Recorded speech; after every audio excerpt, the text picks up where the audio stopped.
Hello everyone, कैसे हैं आप लोग। Welcome to my channel for class 12 business studies और financial marketing management videos. Subscribe my channel and hit the bell icon.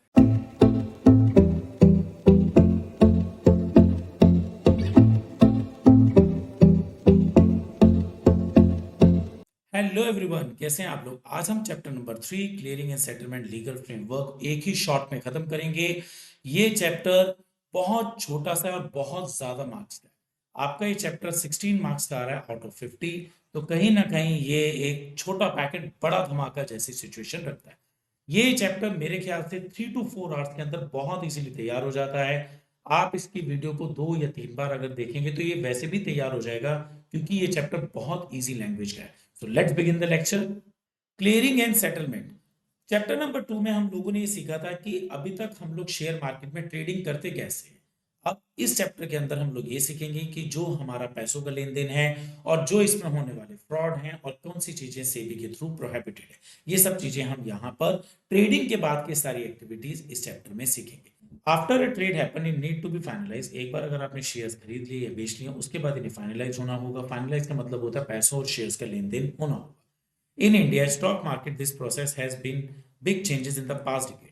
India के अंदर बहुत सारे चेंजेस आए हैं इस चीज को लेकर। आप खुद देखिएगा, किसी टाइम पर आउटक्राई सिस्टम होता था, जहां पर जाकर फिजिकली ब्रोकर और बायर जो होते हैं दोनों के दोनों इकट्ठे होते थे और आपस में एक्सचेंज करते थे शेयर्स का और पैसों का। लेकिन अब ये सब चीजें खत्म हो चुकी हैं। आज शेयर मार्केट आपकी पॉकेट में ऑनलाइन के थ्रू आ चुकी है। तो ये कहीं ना कहीं बहुत बड़ा चेंज है। They have started using advance technology. Share market बहुत एडवांस टेक्नोलॉजी का यूज कर रहे हैं। Created clearing corporation to handle risk. और शेयर मार्केट में बहुत सारे इंटरनल डिपार्टमेंट बन चुके हैं, जैसे क्लियरिंग कॉर्पोरेशन, जो कहीं ना कहीं आपके रिस्क को मैनेज करते हैं, आपके पेमेंट्स को सेटल करते हैं और आपके डिजिटल सिक्योरिटीज का ध्यान रखते हैं और इसके अलावा रिस्क मैनेजमेंट को इंप्रूव कर रहे हैं। Before Jan 2002, trades were settled in the batches covering multiple days. अब पहले क्या होता था, जैन 2002 से पहले आपका जो ट्रेड होता था बैचेस में होता था। मतलब मंडे से लेके फ्राइडे तक जितनी भी ट्रेडिंग एक्टिविटी होती थी वो एक ही दिन सेटल की जाती थी, और वो भी सिर्फ नेट अमाउंट से सेटल की जा सकती थी। बट आज की रेट में हम लोग T+2 रोलिंग सेटलमेंट पर हैं। T+2 रोलिंग सेटलमेंट का मतलब हो गया कि trade are settled 2 days after they happen. मतलब जिस दिन आपने ऑर्डर प्लेस करा है उसे हम ट्रेड डे बोलते हैं, और उसके अगले 2 दिन में आपका सारा सेटलमेंट हो जाता है। Like you buy stock on Monday, आपने मंडे में शेयर्स खरीदे हैं, this is a trade day. और अब क्या हुआ, ये आपके ट्रेडिंग डे के अगले 2 दिन मतलब ट्यूसडे और वेडनेसडे, वेडनेसडे तक आपके या तो पैसे या शेयर्स आपस में एक्सचेंज हो चुके। पे इन, पे आउट। देखो, शेयर मार्केट के अंदर जब भी हम शेयर्स को या पैसों को देते हैं, इसको हम पे इन कहते हैं। और जब शेयर्स और पैसे शेयर मार्केट से बाहर आते हैं, इसको पे आउट कहते हैं।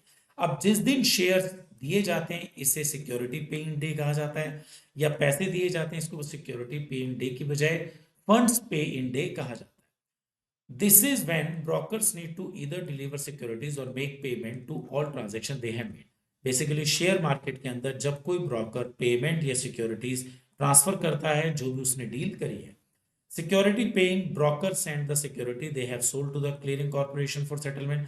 जब कोई ब्रोकर शेयर बेचता है तो वो सबसे पहले ये जो शेयर्स हैं एनएससी में कॉर्पोरेशन हाउस के पास बेचता है, क्लियरिंग कॉर्पोरेशन हाउस के पास बेचता है। Funds paying broker transfer the money need to pay for the security they have bought. और अगर कोई ब्रोकर शेयर खरीदता है तो उसके लिए वो पैसे भी एनएससी में देता है। तो जब ये दोनों चीजें एनएससी में जाती है इसको पे इन कहते हैं। मतलब inside pay in, pay out, come outside. This is the day when the clearing corporation send funds and security to the broker. जब क्लियरिंग कॉर्पोरेशन फंड्स या सिक्योरिटी ब्रोकर को देते हैं इसको हम पे आउट डे कहते हैं। जब सिक्योरिटी दी जाती है इसको सिक्योरिटीज पे out. Broker receive the security they have bought from the clearing corporation. जब ब्रोकर को सिक्योरिटीज मिलती है क्लियरिंग कॉर्पोरेशन से, इसको हम सिक्योरिटी पे आउट बोलते हैं। Broker receive fund from the clearing corporation. जब एनएससी से ब्रोकर को पैसा मिलता है इसको पे आउट बोलते हैं। मतलब शेयर मार्केट के अंदर पैसा या सिक्योरिटीज जाना पे इन, और वहां से बाहर आना पे out. Transaction cycle.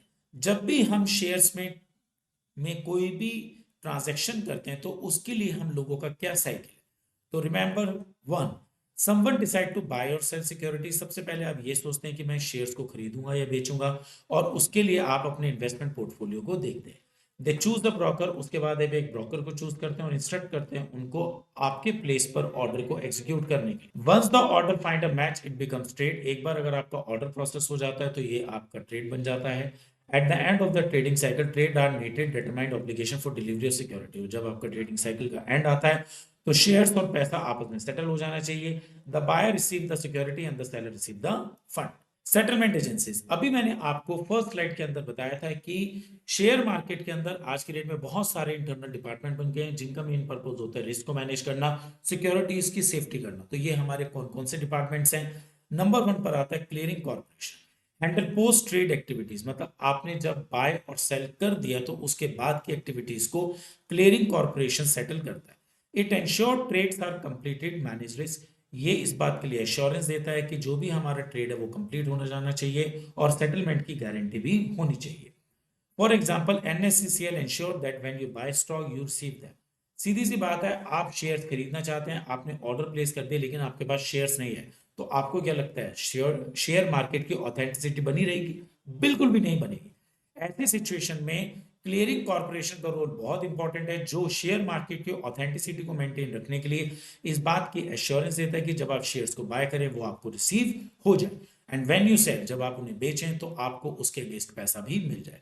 Clearing member second group, these members settle their obligation determined by NSCL, जो भी NSCCL डिसाइड करता है उसके ऑब्लिगेशंस को क्लियरिंग मेंबर्स पूरा करते हैं। They have to have fund और securities ready in designated account, clearing member के पास हमेशा फंड और सिक्योरिटीज हो जानी चाहिए जिससे कि वो अकाउंट्स को इजीली सेटल कर सके। Custodian third department, they safeguard proof of ownership of assets like share certificate. अब शेयर का सर्टिफिकेट देना, आपका प्रूफ ऑफ ऑनरशिप देने का काम कस्टोडियन करता है। Custodian settle trade assigned by trading members, जितने भी हमारे ट्रेडिंग मेंबर्स होते हैं उन सबको शेयर्स अलॉट करने का काम कस्टोडियन करता है। For instance if you buy stock through a broker, a custodian ensure you receive them, अगर आपने किसी ब्रोकर के थ्रू कोई भी शेयर्स खरीदे हैं तो एक कस्टोडियन की जिम्मेवारी बनती है कि वो आप तक उनको पहुंचाए। क्लियरिंग बैंक फोर्थ पॉइंट, दे फैसिलिटेट फंड सेटलमेंट। अब आप देखिएगा इन तीनों ने शेयर्स पर फोकस करा लेकिन फंड पे फोकस आपके क्लियरिंग बैंक का होता है। जितने भी क्लियरिंग बैंक होते हैं ये हमेशा क्लियरिंग मेंबर और NSCL को फंड सेटलमेंट में हेल्प कराते हैं, चाहे वो RTGS हो या इलेक्ट्रॉनिक फंड ट्रांसफर के through. Depositories fifth one, these hold investor security, आपने शेयर्स खरीद लिए, अब ये खरीदे हुए शेयर्स की आप वर्चुअल फॉर्म में कहीं तो सिक्योर करेंगे, कहीं तो उन्हें होल्ड करेंगे, तो ये डिपॉजिटरीज होते हैं जहां पर आपके ये वर्चुअल या इलेक्ट्रॉनिक मोड वाले शेयर्स को होल्ड किया जाता है। If you have a demat account you are the beneficiary owner, अगर आपके पास डीमैट अकाउंट है तो आप बेनिफिशियरी ऑनर माने जाए। तो अभी तक हम लोगों ने जो डिस्कस करा है वो ट्रांजैक्शन साइकिल करा है, लेकिन अब हम जो डिस्कस करने जा रहे हैं वो जा रहे हैं सेटलमेंट प्रोसेस, मतलब पैसों का और फंड्स का लेन देन के अलावा सिक्योरिटीज के लेन देन का सेटलमेंट कैसे होता है। तो ये दोनों के दोनों प्रोसेस अलग है, बहुत ध्यान से इन दोनों को कीजिएगा। पे इन फंड, यहां पर सबसे इंपॉर्टेंट रोल NSCCL का आता है। Member deposit their fund and securities, जितने भी मेंबर्स होते हैं वो शेयर्स और पैसा दोनों NSCCL को ट्रांसफर करते हैं। बाय अ स्पेसिफिक टाइम, एक फिक्स स्पेसिफिक टाइम तक securities are move from member account to NSCCL, जितने भी शेयर्स होते हैं मेंबर्स के अकाउंट से NSCCL तक जाते हैं और फंड भी ऐसे इन्हीं के पास जाता है। पे out of fund, NSCCL settles shortage, ensure movement of fund between banks and instruct depository to release securities and fund of member। NSCCL क्या करता है, अगर कोई भी शॉर्टेज ऑफ फंड होती है इसके लिए डिपॉजिटरीज को इंस्ट्रक्ट करता है कि वो सिक्योरिटीज की रिलीज से पहले इस फंड को पूरा करें, मेंबर से वो फंड को सेटल करें। Once it is done settlement is completed, और एक बार अगर ये चीज हो जाती है तो NSCCL फंड को रिलीज करके सेटलमेंट को पूरा करता है। Exceptions handling, NSCCL deal with any issue like short deliveries by conducting by an option. अगर मान लिया कभी कभी ऐसा भी होता है कि आपने ट्रेड तो करा 100 शेयर्स का लेकिन आपको डिलीवर हुए सिर्फ 80 शेयर्स, तो इनको हम लोग शॉर्ट डिलीवरीज कहते हैं कि जितना हम लोगों ने ऑर्डर दिया था उससे कम डिलीवरी शेयर्स की मिलना। तो ऐसी सिचुएशन में NSCCL इस सिचुएशन को हैंडल करता है।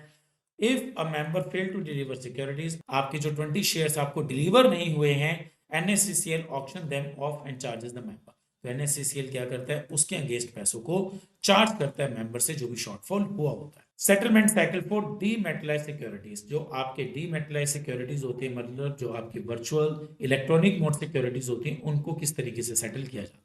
बेसिकली हम यहाँ पर बात करेंगे सेटलमेंट में नॉर्मल मार्केट और inter institutional deal. Normal market वो होती है जहां पर हम लोग और आप लोग शेयर्स में डील करते हैं। Trades done have each trading day are settle with 2 days। यहाँ पर जो भी ट्रेडिंग होती है वो T+2 डे में सेटल हो जाती है। अगर आपने मंडे में ट्रेडिंग करी है तो आपके वेडनेसडे तक वो सेटल हो जाएगी, मतलब वेडनेसडे तक शेयर आपस में एक्सचेंज हो जाएंगे, बायर के पास आ जाएंगे और सेलर से चले जाएंगे। Inter institutional deal, trade in this segment are for the institution investors. यहाँ पर सिर्फ इंस्टीट्यूशनल इन्वेस्टर्स के लिए ही डील किया जाता है, बट सेटलमेंट भी यहाँ पर T+2 के रोलिंग डे पर ही होता है एज यूजुअल। अगर मंडे में आप कोई ट्रेडिंग करेंगे तो वेडनेसडे तक उसका सेटलमेंट हो जाएगा। सिक्योरिटी सेटलमेंट प्रॉब्लम, देखो आपको क्या लगता है कि हम लोग जो ये ऑनलाइन में शेयर्स में डील करते हैं, क्या इसमें कभी कोई प्रॉब्लम नहीं आती? क्या शेयर से रिलेटेड कोई ग्लिच नहीं होता? बिल्कुल होता है। तो यहां पर अगर आप देखते हैं तो हमारे पास 3 तरीके की सिक्योरिटी से रिलेटेड प्रॉब्लम आती है, शॉर्ट डिलीवरीज, बैड डिलीवरीज और कंपनी ऑब्जेक्शन। शॉर्ट डिलीवरीज में क्या होता है कि हम जितने शेयर्स का ऑर्डर देते हैं उससे कम ट्रांसैक्ट होते हैं। If a broker was suppose to deliver 100 shares but another broker deliver only 80। एक ब्रोकर ने 100 शेयर्स में डील करी है लेकिन उसको सिर्फ 80 ही शेयर्स डिलीवर हुए हैं। Short deliveries occur when a broker और custodian clear corporation deliver fewer security. जब ब्रोकर या कस्टोडियन क्लियर कॉर्पोरेशन जो होते हैं जितने शेयर्स की डील होती है उससे कम ट्रांसफर करते हैं, इसको हम शॉर्ट डिलीवरी कहते हैं। बैड डिलीवरी, जब आपको शेयर्स की डील मिलती ही नहीं, मतलब आपने 100 शेयर्स का ऑर्डर दे दिया लेकिन आपके अकाउंट में आए ही नहीं। Bad deliveries are defective delivery report within 2 days, और इसकी हमें 2 दिन के अंदर ही रिपोर्ट देनी पड़ती है। For example, if the document for transferring securities have error like signature mismatch. कई बार क्या होता है कि आपके सिग्नेचर मैच नहीं करते, इस टाइप की एरर की वजह से बैड डिलीवरीज हो जाती है। कंपनी ऑब्जेक्शंस, कंपनी ऑब्जेक्शंस अगर when the document for securities transfer R rejected. कई बार क्या होता है कि कंपनी खुद भी डॉक्यूमेंट्स को देखते हुए रिजेक्शंस डाल देती है और इससे भी हमारे शेयर्स ट्रांसफर नहीं होते। Document return due to the incomplete information और सिग्नेटरीज। कई बार डॉक्यूमेंट हम इसलिए रिटर्न कर देते हैं क्योंकि सिग्नेटरीज के हमारे साइन मैच नहीं होते या उनकी इन्फॉर्मेशन पूरी नहीं होती। तो ये 3 वो सिचुएशन होती है जिसके अंदर हमारे सिक्योरिटीज में प्रॉब्लम रहती ही है। फंड सेटलमेंट, अब सिक्योरिटीज की प्रॉब्लम तो हम लोगों ने समझ ली है, लेकिन पैसों का सेटलमेंट कैसे होता है? तो अगर हम देखते हैं पैसों के सेटलमेंट में, यहाँ पर हमारे पास टोटल 5 स्टेप हैं। First step, clearing account. Clearing member maintain and exclusive account with designated clear bank. जितने भी क्लियरिंग मेंबर होते हैं वो एक बैंक के अंदर जाकर अपना एक अकाउंट ओपन करते हैं अपने इस सेटलमेंट के लिए। अब brokerage firm maintain a clearing account with HDFC bank. जैसे ब्रोकेज फर्म ने अपना अकाउंट एचडीएफसी बैंक में खुलवाया। Changing in clearing bank, procedure for shifting a clearing account from one bank to another. कई बार क्या होता है कि एक बैंक से दूसरे बैंक में अकाउंट शिफ्ट करना होता है। फॉर एग्जाम्पल, एक brokerage firm decide to switch its clearing account from ICICI to Axis bank. एक फर्म ने सोचा कि मैं आईसीआईसी से एक्सिस बैंक में अपना अकाउंट शिफ्ट कर देते हैं। तो वहां पर member request change obtain a no objection certificate from the existing bank. यहां पर आईसीआईसी बैंक से नो ऑब्जेक्शन सर्टिफिकेट लेना होगा, मतलब पुराने बैंक से नो ऑब्जेक्शन सर्टिफिकेट लेना होगा और उसके बाद वो नो ऑब्जेक्शन सर्टिफिकेट एनएससीसीएल में डिपॉजिट करा के नए बैंक के अंदर अकाउंट ट्रांसफर किया जा सकता है। Settlement of fund, process of fulfilling financial obligation for various settlement. इसके अंदर हम लोग सारा फाइनेंशियल ऑब्लिगेशन को सेटल करते हैं। A brokerage firm is required to deposit firm in its clearing account to cover its obligation। Brokerage firm जो होती है डिपॉजिट करते हैं अपने फंड को अपने अकाउंट में, जितनी भी उनको रिपेमेंट्स करनी होती है, जो भी ऑब्लिगेशंस होते हैं उनको पूरा करने के लिए। फंड शॉर्टेज, कभी कभी ऐसा होता है कि ब्रोकेज फर्म के पास पैसा पूरा होता ही नहीं ट्रेड करने के लिए, तो ऐसे केस में ट्रेड को प्रोहिबिटेड किया जाता है।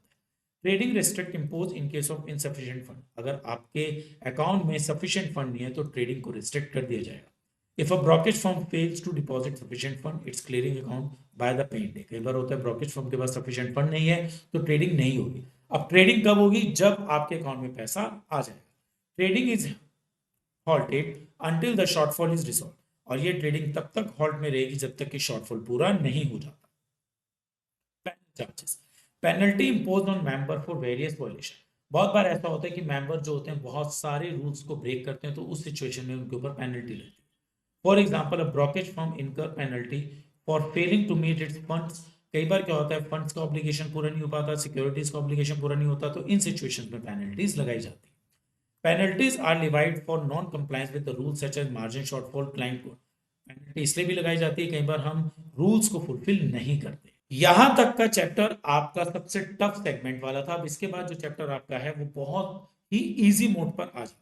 शॉर्टेज हैंडलिंग, अभी मैंने बताया कि कई बार ऐसा होता है कि 100 की बजाय हमें सिर्फ 80 शेयर्स ही मिले हैं, तो इस तरीके के शॉर्टेज को हम लोग कैसे हैंडल करते हैं? On the securities pay in day NSCCL charges a clearing member for security not deliver. होता क्या है कि जिन 20 शेयर्स की हमें डिलीवरी नहीं मिली है, एनएससीसीएल उसका चार्जेस ले लेता है और इसको हम लोग वैल्यूएशन डेप्ट कहते हैं। If a brokerage firm fail to deliver 100 shares, एक ब्रोकेज फर्म 100 शेयर्स का पैसा नहीं दे पाई है, it is charge based on the valuation price, तो इन शेयर्स का पैसा चार्ज कर लिया जाता है। What are the risk in the settlement? अब हमारे रिस्क कितने टाइप्स के होते हैं, तो हम अगर टाइप्स ऑफ रिस्क की बात करते हैं तो सबसे पहले आता है counter party risk. Risk that one party does not fulfil obligation. कई बार होता है कि आपके ट्रेड के अंदर दो पार्टीज होती हैं, एक बायर और एक सेलर, लेकिन एक पार्टी अपने प्रोमिस पूरे नहीं कर पाती। जब एक पार्टी अपने प्रोमिस पूरे नहीं कर पाती उसको काउंटर पार्टी रिस्क कहते हैं। इसके अंदर आ जाता है सबसे पहले आपका principal risk. If one party default after the other fulfil, कई बार क्या होता है एक पार्टी अपने प्रोमिस पूरे नहीं कर पा रही है। For example, if you sell stock but the buyer does not pay, आपने शेयर तो बेच दिए लेकिन बायर पेमेंट नहीं कर पा रहे, तो कहीं ना कहीं ये risk of non receiving payment है। Reducing the risk, centralize clearing house like NSCCL ensure that every trade has a buyer and seller. तो यहाँ पर एनएससीसीएल का रोल बहुत इंपॉर्टेंट है। वो हमेशा ट्रेडिंग तब करवाता है जब बायर और सेलर आपस में कंफर्म होते हैं, मतलब हर एक सेलर के पास बायर का होना जरूरी है। System risk, risk related to operation and legal framework. ये हमारे वो रिस्क होते हैं जो हमारे बिजनेस के ऑपरेटिंग एक्टिविटी और गवर्नमेंट की लीगल फ्रेमवर्क की तरफ से जनरेट होते हैं। इसके हमारे तीन टाइप्स हैं, operational, legal and systemic risk. It arises with the possible operational failure such as fraud. कई बार क्या होता है कि हमारे ऑर्गेनाइजेशन में फ्रॉड होता है, सिस्टम में फ्रॉड होता है, तो ये एक रिस्क जनरेट करता है, इसको हम ऑपरेशनल रिस्क कहते हैं।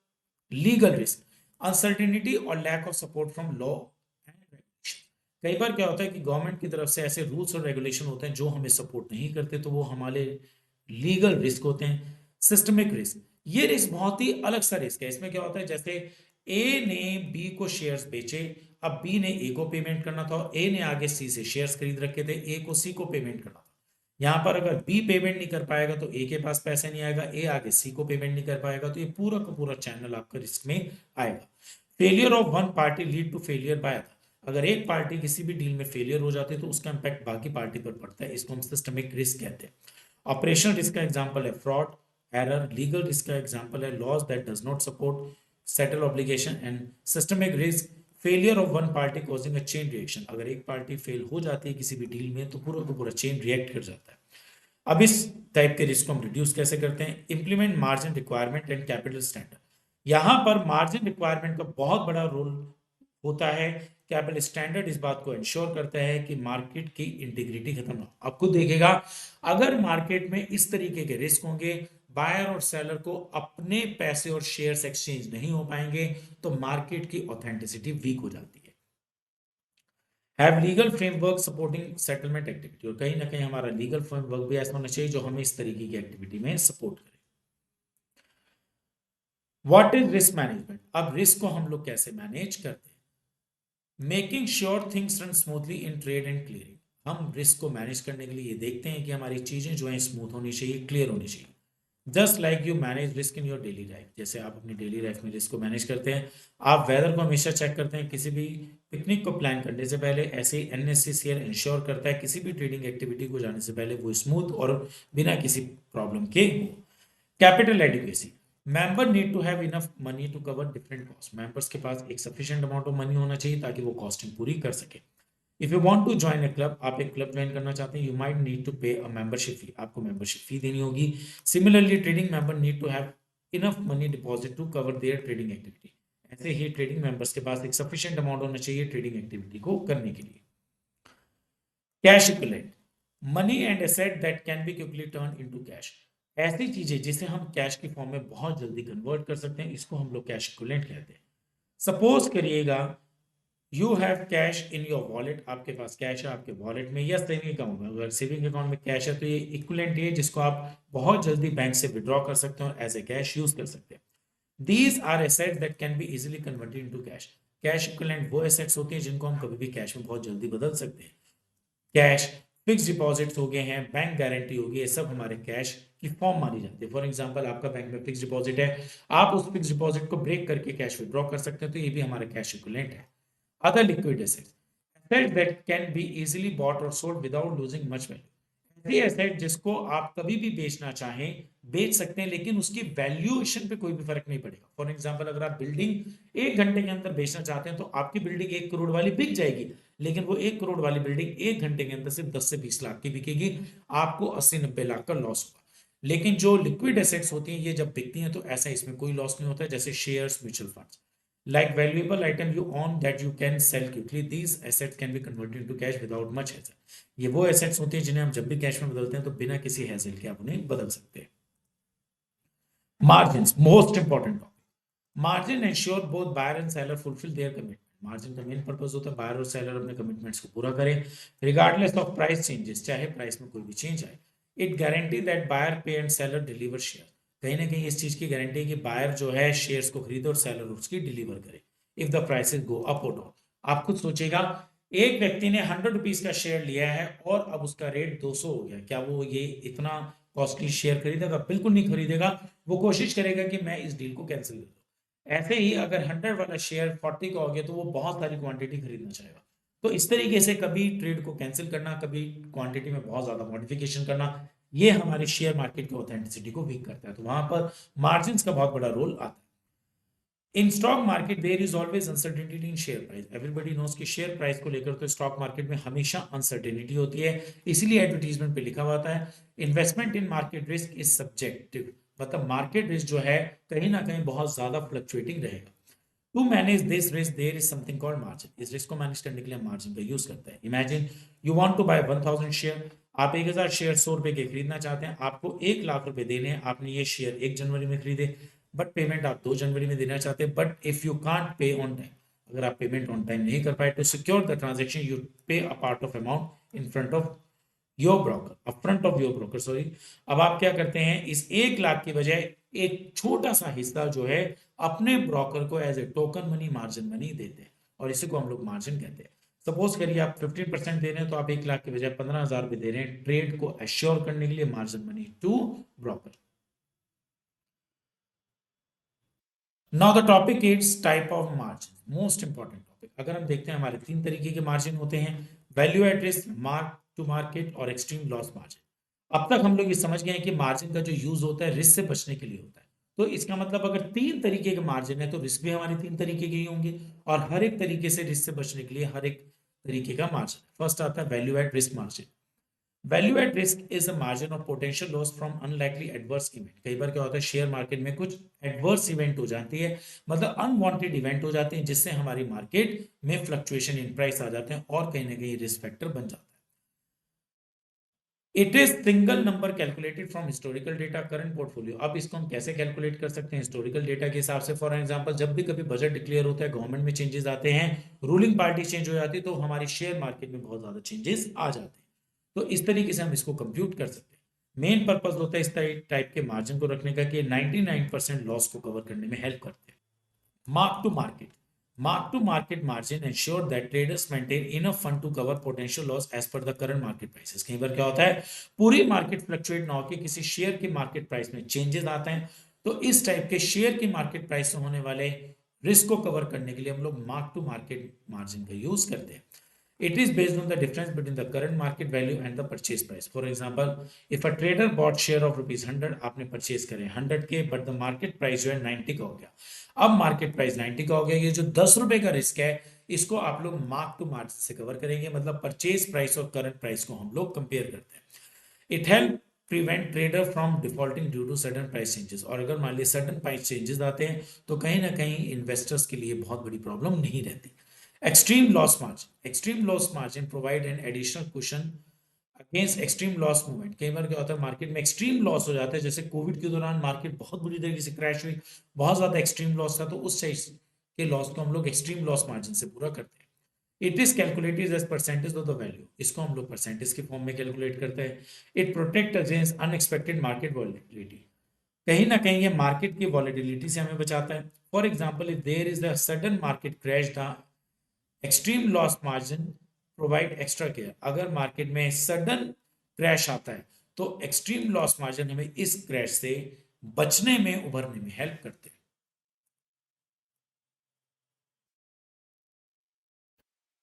Now investors protection fund. देखिएगा, शेयर मार्केट में कहीं ना कहीं इन्वेस्टर्स को लेके सेफ्टी चाहिए और इन्वेस्टर्स की सेफ्टी के लिए इन लोगों ने इन्वेस्टर प्रोटेक्शन फंड को बनाया है। It's created to safeguard investors interest. इसका मेन पर्पस है इन्वेस्टर्स के इंटरेस्ट को सेफगार्ड करना and provide compensation in case of financial loss. और अगर इन्वेस्टर को कोई भी फाइनेंशियल लॉस होता है तो उसके लिए कॉम्पनसेशन देना। When a broker default on goes bankrupt, कई बार क्या होता है कि ब्रोकर जो है बैंकरप्ट हो जाते हैं, इन्वेस्टर सफर लॉसेस, इन्वेस्टर को लॉसेस होते हैं, तो इस सिचुएशन में investor protection fund IPF step in to compensate them. तो यहाँ पर आईपीएफ जो है इन्वेस्टर्स को इस लॉस को पूरा करने में हेल्प करते हैं। It is funded by contributing from stock exchange and brokerage fund. इस फंड को स्टॉक एक्सचेंज और ब्रोकरेज फंड ने मिलकर बनाया। For example, imagine you have invested in the stock market through a brokerage fund. आपने एक ब्रोकरेज फर्म के through invest करा है शेयर मार्केट में।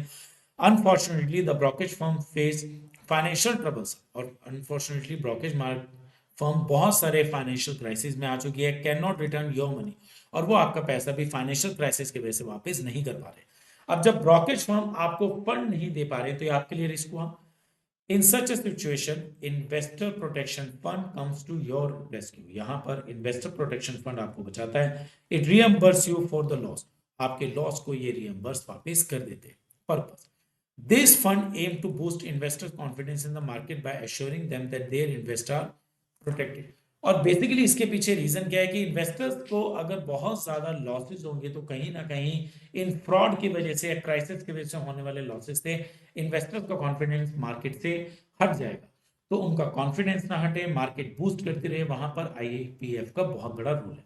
It encourages more people to invest in the stock, और लोगों को इन्वेस्ट करने में ये हेल्प करता है। Now, what is SEBI? SEBI oversees regulate various players in the stock market to keep running smoothly and protect investor. Basically SEBI का किसी भी स्टॉक मार्केट में दो ही काम होते हैं, एक तो मार्केट बहुत स्मूथली चलती रहे और इन्वेस्टर्स को प्रोटेक्शन मिलती रहे। अब हम बात करते हैं who are the player. Stock broker, banker, trustee, ये सब प्लेयर होते हैं।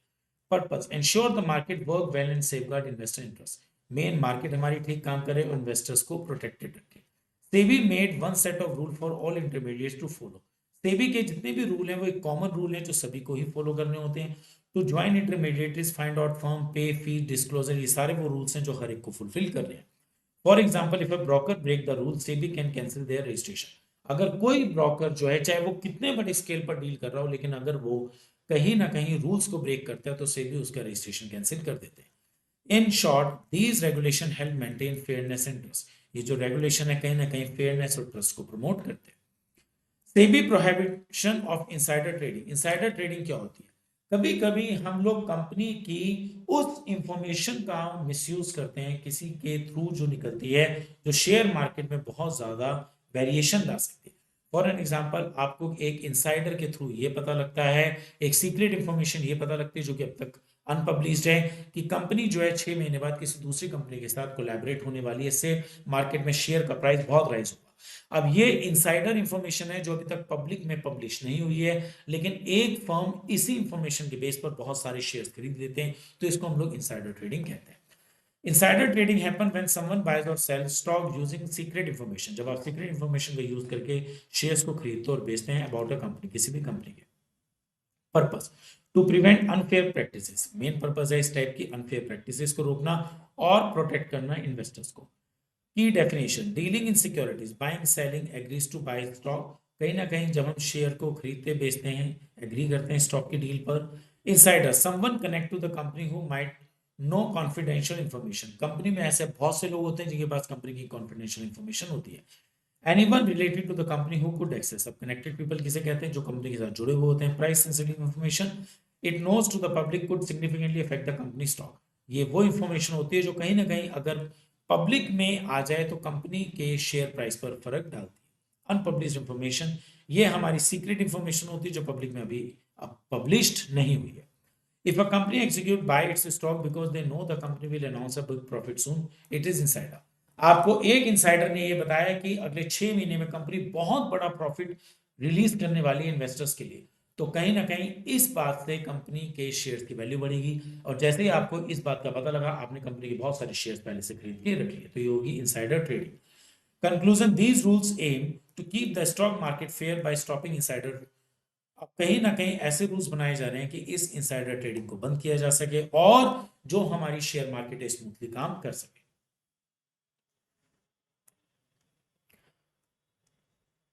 इन्वेस्टिगेशन, देखो कभी कभी ऐसा हो जाता है कि इनसाइडर ट्रेडिंग हो जाती है, तो अब उसके बाद क्या करना चाहिए? If SEBI suspect someone of breaking insider trading rule, अगर सेबी को लगता है कि किसी ने इनसाइडर ट्रेडिंग करी है, it can investigate by taking that person और other involve in the stock market, तब वो उस पर्सन से या उसके अलावा जो भी इस चीज में इन्वॉल्व है उनसे इन्वेस्टिगेशन की जा सकती है। If SEBI think there is a problem, it can check the record of the person, अगर सेबी को महसूस होता है कि प्रॉब्लम है तो वो उस पर्सन के रिकॉर्ड को चेक करेगा। SEBI might appoint team of investigation, SEBI जो है एक टीम ऑफ इन्वेस्टिगेशन को अपॉइंट कर सकती है। Once they finish, SEBI look at the report and share it finding with the person being invested. अब उसके बाद ये जो टीम बनाई गई है ये एक अपनी रिपोर्ट सबमिट करती है सेबी को। The person get 21 days to response, और उसके बाद जिसके अगेंस्ट ये रिपोर्ट फाइल की जाती है उसको 21 दिन का टाइम दिया जाता है अपनी तरफ से रिस्पॉन्स करने का। Based on the response, SEBI can take step to protect investor, अब इस रिस्पॉन्स के बाद ही सेबी जो है इन्वेस्टर्स को प्रोटेक्ट कर सकता है, मार्केट को प्रोटेक्ट कर सकता है। SEBI can also bring it auditor to look into the financial record, और अगर सेबी को जरूरत पड़ती है तो फाइनेंशियल रिकॉर्ड को चेक करने के लिए अपने ऑडिटर्स का भी यूज कर सकता है। For example, if SEBI suspected company executive of insider trading, SEBI को लगा कि कंपनी के कुछ एग्जीक्यूटिव जो है इनसाइडर ट्रेडिंग कर रहे हैं, it might review their email financial transaction, अब सेबी इनकी ईमेल फाइनेंशियल ट्रांजैक्शन को चेक कर सकते हैं to see if they have acted on confidential information before it become public, और सेबी को पता लग जाएगा कि इन्होंने कॉन्फिडेंशियल इंफॉर्मेशन को पब्लिक में आने से पहले लीक किया है या नहीं। If found guilty, SEBI can impose penalty, और अगर गिल्टी मिलती है तो कहीं ना कहीं बहुत सारी पेनल्टीज को इम्पोज किया जाएगा। Disclosure and internal procedure for prevention of insider trading, अब इनसाइडर ट्रेडिंग को रोकने के लिए क्या क्या स्टेप उठाए गए? देखो, इनसाइडर ट्रेडिंग हो जाए उसके बाद सेबी क्या स्टेप्स लेगा ये हम लोगों ने इस स्लाइड में पढ़ा, लेकिन ये इनसाइडर ट्रेडिंग हो ही ना, इसके लिए क्या स्टेप्स उठाए गए? Listed companies and organizations involved in the security market like intermediaries, mutual fund, trustee must establish internal rule for prevent insider trading। जितनी भी कंपनीज हैं, ऑर्गेनाइजेशन है, वो अपने खुद के रूल बनाए इनसाइडर ट्रेडिंग को रोकने के लिए। The regulation requires certain disclosure to be made by director, और डायरेक्टर के थ्रू भी कुछ डिस्क्लोजर्स कंपलसरी है जो टाइम टाइम पर आने चाहिए, ऑफिसर्स वगैरह के थ्रू ये डिस्क्लोजर्स आने चाहिए। For example, if a person acquire 6% of the listed company share, एक पर्सन के पास 6% किसी भी कंपनी के शेयर्स हैं, वो कंपनी शेयर मार्केट में रजिस्टर्ड है, they must disclose this acquisition with in 2 working days, और ये जो 6% शेयर होल्डिंग का डेटा है ये 2 दिन के अंदर ही डिस्क्लोज किया जाएगा। Similarly, if a director sell shares exceeding ₹5 lakh in value, अगर एक डायरेक्टर 5 लाख से ज्यादा के शेयर को एग्जीक्यूट करते हैं, they must disclose there with in the specific time period, तो उन्हें भी इसको अपने टाइम पीरियड में डिस्क्लोज करना होगा। These regulation aim to ensure transparency and provide insider trading, और कहीं ना कहीं ये ट्रांसपेरेंसी और इंसाइडर ट्रेडिंग को इंडिकेट करता है। टाइप्स ऑफ डिस्क्लोजर, अभी हमने पिछली स्लाइड के अंदर ये देखा कि शेयर मार्केट ने डायरेक्टर्स के पास कुछ डिस्क्लोजर्स बताए गए हैं कि डायरेक्टर्स जो है शेयर मार्केट को अपने डिस्क्लोजर्स देंगे, तो ये डिस्क्लोजर जो डायरेक्टर शेयर मार्केट को देंगे ये कौन से हैं? फर्स्ट है initial disclosure, individual owing more than 5% share और वोटिंग राइट, अगर किसी के पास 5% शेयर्स हैं, वोटिंग राइट है किसी भी लिस्टेड कंपनी का, must inform company with in 2 working days, तो वो 2 वर्किंग डेज के अंदर ही कंपनी को बताएगा कि मेरे पास आपके 5% शेयर्स है। डायरेक्टर और officers of a listed company, जितने भी लिस्टेड कंपनी के डायरेक्टर और ऑफिसर्स होते हैं, must disclose their share holding, वो भी अपनी शेयर होल्डिंग को डिस्क्लोज करेंगे within 2 working days, 2 working days के अंदर। ये है हमारे initial disclosure. Continuous disclosure, share holders owing more than 5% share और voting right must inform the company of any changes in their holding, अगर आपके पास 5% से ज्यादा शेयर्स हैं और इसमें कोई चेंजेस आता है तो भी आप इसके बारे में इन्फॉर्म करेंगे। Exceeding 2% of total shareholding, director or officers must disclose any changes in their holding exceed ₹5 lakh, अगर डायरेक्टर और ऑफिसर्स के पास 5 लाख से ज्यादा का एग्जीक्यूशन आता है या 25,000 से ज्यादा का एग्जीक्यूशन आ जाता है या 1% टोटल सरेंडरिंग का एग्जीक्यूशन आ जाता है, तो इन तीनों में से जो भी वैल्यूएशन लेस होगी उसी को ही वो डिस्क्लोज करेगा। Disclosure to stock exchange, listed company must disclose all initial and continuous disclosure, जितनी भी हमारी लिस्टेड कंपनी है वो अपने सभी डिस्क्लोजर जो है टाइम टाइम पर डिस्क्लोजर स्टेटमेंट्स लेते रहेंगे। What does SEBI regulation 2003 regulate, SEBI ने 2003 एक एक्ट बनाया था और मेन इसका पर्पस था फ्रॉडलेंट और अनफेयर ट्रेड प्रैक्टिसेस को रोकना। The SEBI regulate 2003 empower SEBI to investigate cases of market manipulation. देखो 2003 से पहले सेबी के पास ऐसी कोई परमिशन नहीं होती थी कि मार्केट के मैनिपुलेशंस को वो खुद चेक कर सके, फ्रॉड को चेक कर सके, अनफेयर प्रैक्टिसेस को चेक कर सकते। लेकिन आज सेबी के पास ये पूरी पावर है। Fraud fraud include any like knowingly misrepresenting the truth. Fraud कब होता है? जब आप जानबूझ करके ट्रूथ को मिसप्रेजेंट करते हैं, मेकिंग फॉल्स प्रोमिसेस करते हैं, recklessly making truth and false statement, और आप फॉल्स स्टेटमेंट देते हैं। Dealing in securities Dealing in securities include buying and selling securities or engaging in any transaction related to security। आप जब खरीदते बेचते हैं या किसी ट्रांजेक्शन में आप बिजी होते हैं, whether as a principal agent or intermediary as defined under SEBI Act। These regulation aim to maintain the integrity and fairness of the security। ये जितने भी रूल्स बनाए गए हैं ये कहीं ना कहीं शेयर मार्केट की ऑथेंटिसिटी और इंटीग्रिटी के लिए हैं। By prohibition fraudulent and unfair trade practices, कहीं ना कहीं शेयर मार्केट से ये फ्रॉड बिल्कुल खत्म कर दिया जाता है। दे ensure that investor not only mislead and deceive and that they market transaction conducted transparency. कहीं ना कहीं इनका मेन पर्पस होता है कि इन्वेस्टर जो है ट्रांसपेरेंसी के साथ अपनी डीलिंग कर सके।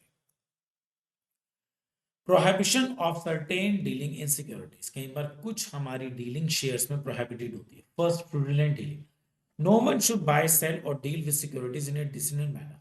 अगर किसी शेयर्स में कोई फ्रॉड है तो किसी को भी इसमें डील नहीं करना चाहिए। Deliberately spreading false information in manipulating stock, कहीं ना कहीं ये जो होता है फॉल्स इंफॉर्मेशन के थ्रू होता है। डेलिबरेटली स्प्रेड की जाती है फॉल्स इंफॉर्मेशन ताकि फॉल्स डीलिंग की जा सके।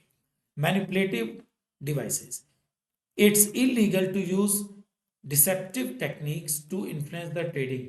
और डिसेप्टिव टेक्निक्स का यूज करना शेयर मार्केट में बिल्कुल प्रोहिबिटेड है। For example, spreading rumour to artificially inflate और डेफिशिएट स्टॉक प्राइस। आप कई बार र्यूमर फैलाते हैं और र्यूमर फैला के आप कहीं ना कहीं स्टॉक प्राइसेस में चेंजेस लाते हैं।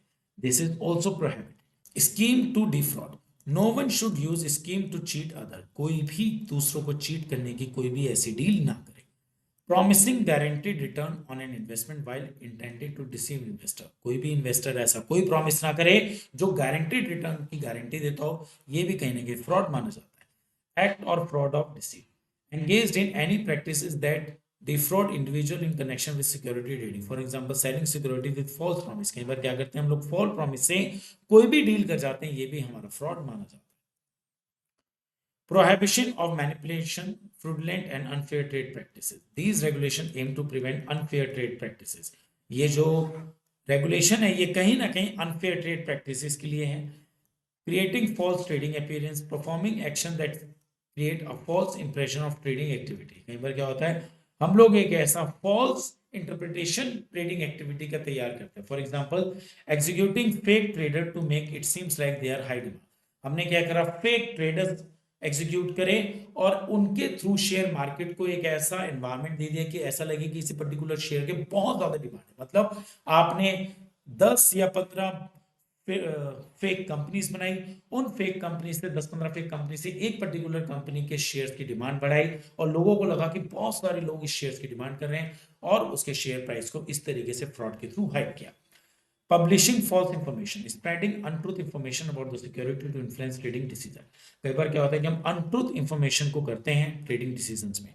Falsely report positive news about a company to deprive stock price. कई बार क्या होता है फॉल्स जो रिपोर्टिंग होती है कहीं ना कहीं कंपनी के टारगेट्स को डिप्राइव कर जाती है। Depositories act of 1996। अब डिपॉजिटरी एक्ट 1996 का क्या रोल है? Was introduced to replace the traditional paper based system of security a more efficient and secure electronic system। 1996 depository act के अंदर आपका जो पेपर वर्जन था शेयर मार्केट का उसे ऑनलाइन वर्जन में कन्वर्ट किया गया। For example, John hold shares XYZ instead of keeping paper securities he opted hold them electronic form. John ने अपने पास शेयर जो पेपर सिक्योरिटीज के उसके बजाय उन्हें ऑनलाइन फॉर्म में रखना पसंद किया। This allows him to trade more efficiently and securely, और इससे क्या होगा, ट्रेड ज्यादा एफिशिएंटली किया जा सकता है। Beneficiary owner, a person whose name is recorded with the depository, जिसका नाम इस डिपॉजिटरी के रिकॉर्ड में होता है उसको बेनिफिशियरी ऑनर कहते हैं। Depositories, a company registered under the company act. कोई भी कंपनी अगर 2013 में रजिस्टर्ड होती है उसको डिपॉजिटरी कहा जाता है। इशूअर, कोई भी एंटिटी जो शेयर्स को इशू करती है। Issuer, participant, a person engaged with the SEBI जो भी सेबी के साथ एंगेज होता है पार्टिसिपेंट, और registered owner a depository whose name is recorded with the issuer. एक ऐसा डिपॉजिटरी जिसका नाम इशूअर की लिस्ट में होता है उसको हम लोग रजिस्टर्ड ओनर कहते हैं। The act aim to ensure quick, accurate and secure transfer. इस एक्ट का मेन पर्पज है क्विक और एक्यूरेट इंफॉर्मेशन ट्रांसफर करना, सिक्योरिटी देना, कहीं ना कहीं इलेक्ट्रॉनिकली अपग्रेडेशन लाना। Provision of depository act. अब ये जो डिपॉजिटरी एक्ट 1996 है, इसका प्रोविजन क्या है? Agreement between depository and participant. A depository must have an agreement with the participant to act its agent. जितने भी डिपॉजिटरी होते हैं उनका मेन काम होता है पार्टिसिपेंट के साथ एक एग्रीमेंट करना। Surrender of security certificate. Investor must surrender paper certificate to its issuer to avail depository services. Investor जो है अपना सर्टिफिकेट जो है इशूअर को दे ताकि वो डिपॉजिटरी सर्विसेज अवेल कर सके। Registration of transfer of security. Depository register the transfer of security electronic. Depository जो है इलेक्ट्रॉनिकली ट्रांसफर ऑफ सिक्योरिटीज के लिए, आप खुद देखिएगा आज के डेट में शेयर जो है इलेक्ट्रॉनिकली एक अकाउंट से दूसरे अकाउंट में ट्रांसफर कर दिए जाते हैं। Options for holding securities. Investor can choose a hold securities in physical और इलेक्ट्रॉनिक फॉर्म। अगर चाहें आप तो आप शेयर्स को इलेक्ट्रॉनिकली या फिजिकली कैसे भी होल्ड कर सकते हैं। तो अल्टीमेटली हमारा चैप्टर 3 खत्म हो गया। छोटा सा चैप्टर है, 2-3 घंटे में पूरा तैयार हो जाएगा। वीडियोस को 2 बार देखेगा, आपको एमसीक्यू में हेल्प करेगा। 16 मार्क्स का है, छोड़ना मत। All the best.